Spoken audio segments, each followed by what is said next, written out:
Welcome back. Right now I'm so excited because we have singer-songwriter Lauren Gruwell right here in studio with us.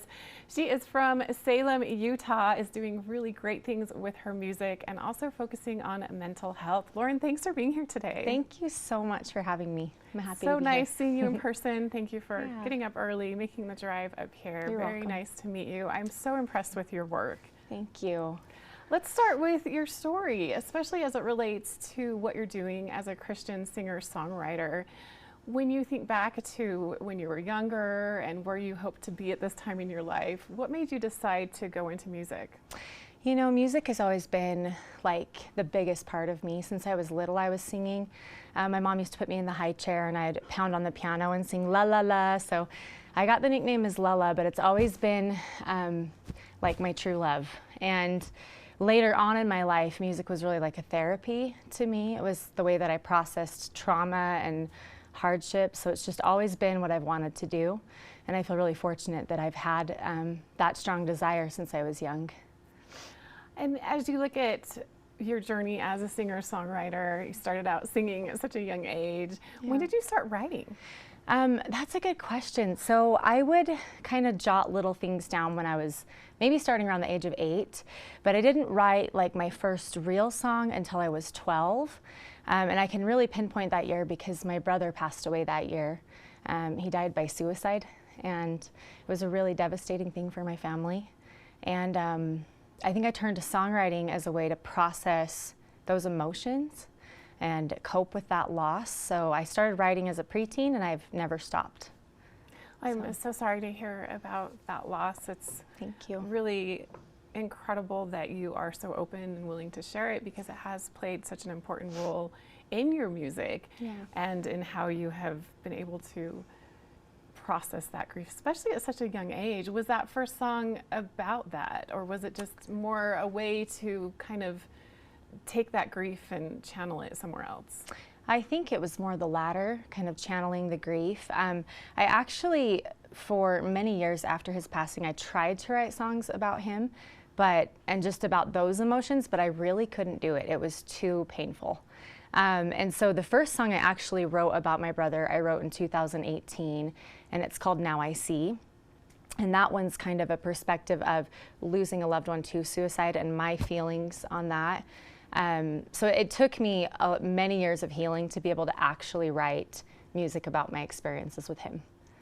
And your music has a strong Christian base. Tell me more about that. Yeah, well, I mean, I think the music that I write tends to be songs that have messages that really matter to me. And my faith in Christ is something that matters to me a lot. When everything else has seemed to fall apart, that's what got me through some of the hardest times. So I think I tend to write songs with a spiritual twist to them. But I'm also currently writing, I wrote a Christmas song recently that I'll be releasing, and I haven't really put myself in a box, I guess. I just try to write songs that have meaningful messages, I guess. And your songs do have very deep, very meaningful messages, as you mentioned. Thank you. We actually have a music video that we're going to play just a portion of right now so that our audience can get an idea of your beautiful music and just your incredible messages, as you mentioned. So let's take a look. Okay.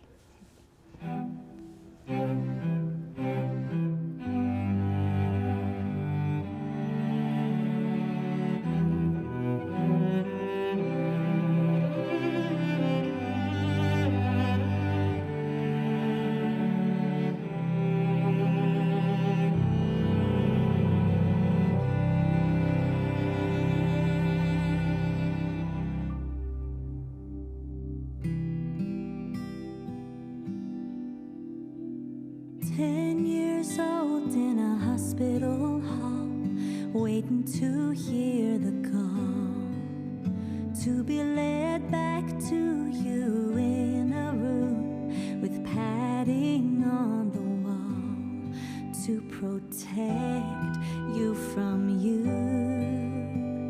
The only thing you had in that room was your heart beating through your chest. And it's 2 steps forward and 3 steps back. Try trying to get these voices out of your head. But good luck, 'cause it could take all night. Fighting the tears, numbing the pain, anything to keep you from going insane. Tying a rope to hold on for your life. You need a life. Just beautiful, very powerful. This is a newly released song in January. Yeah. Tell me about the inspiration behind it. Yeah, well, I think it, so I wrote it actually last August. I was just kind of piddling around on the guitar, and it kind of came out of nowhere.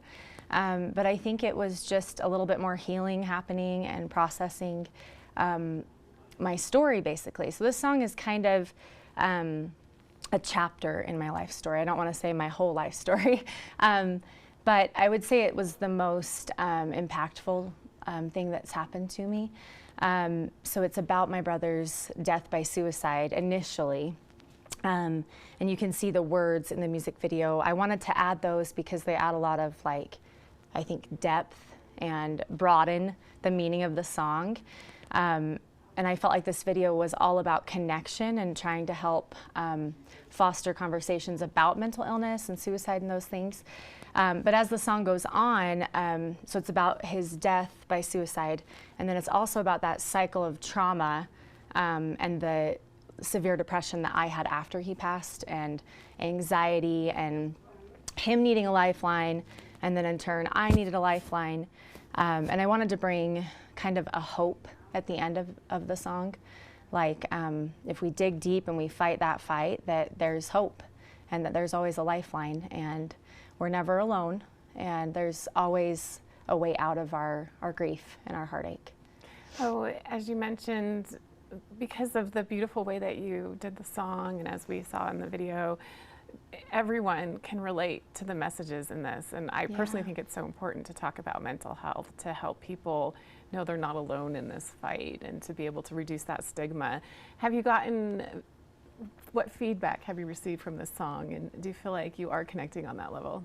Yeah, so it's interesting because like we had said earlier, a lot of my songs I've previously released are spiritual and maybe a little bit more generic, and this song was really personal for me. It was almost like a journal entry, and I was nervous to send it to my producer. Tyler Castleton produced that song. He's amazing, and I love what he did with the track. But I was initially nervous to share it with him, and then also to share it with anyone else, because when I first wrote it, I showed it to my parents, and they cried, and they had a hard time listening to it because it was just hit too close to home.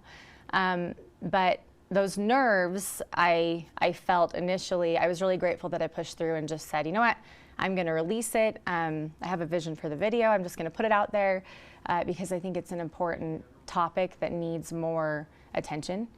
And after I released it, it was really, really neat because I had a lot of messages, even from people that I don't know personally, just people that saw it and reached out to me. And it really touched me. There was one woman who reached out, and I didn't know her. And I guess her daughter was in the hospital struggling with suicide attempts and things like that. And sometimes, especially for my family, when we were going through everything with my brother, he was hospitalized multiple times. He was diagnosed with schizophrenia and bipolar disorder. And his bipolar was very severe. And so if you were just to look at him, he was very handsome, charismatic, but nobody really knew what was going on behind his eyes. And he had so many struggles. And at the time, I feel like our family felt very alone going through that. And so, I mean, it really touched me when that woman reached out to me, because I thought, well, wow, you know, maybe she doesn't feel quite as alone in her situation. You know, as hard as it was for you to open up and share that very personal message, people do need to hear that. And it's just really, I think, very brave of you to come out, and I know it's helping many people, and we're excited for even more people to watch your video, to listen to your music. And you mentioned you're working on, or you just finished a Christmas song. Yeah. What other songs are you working on right now, and are you going to continue having more personal songs in a sense. Yeah, I think I'm starting to open up even more as a writer. I am releasing a song, I believe it will come out on May 1st. It's a song kind of geared towards Mother's Day. I'm not putting it out on Mother's Day.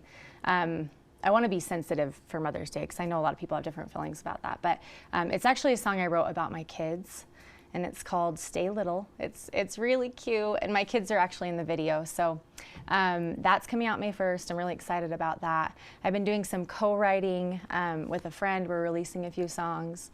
And me and my brother co-write as well. So we're releasing some songs this summer. So I have a lot of different music slated to come out on my YouTube channel this year. So yeah, well, big things are happening, and I can see why you have a beautiful voice. Your songs are just so incredible for many different reasons and connect on many different levels. And I think music is very unique in that way that it does connect. So where can we get more information about you and listen to your music? Probably the best place would be YouTube. If you just go to YouTube, you can type in Lauren Gruwell Music. I'm a growing channel, so if you could subscribe, I would really appreciate that. But you can also find my tracks on Spotify, iTunes, Amazon, anywhere that you stream music, it's up there. Oh, so. Perfect. Well, thank you so much, Lauren, for being here today. It's been such a pleasure speaking with you. You'll have to come back and perform hopefully soon. We'd love it. I would love that. Good luck with everything that you're doing. Thank you so much for having me. I appreciate it. All right, thanks again to Lauren for being here today. A really great meeting her and hearing more about her music. Be sure to look her up on YouTube.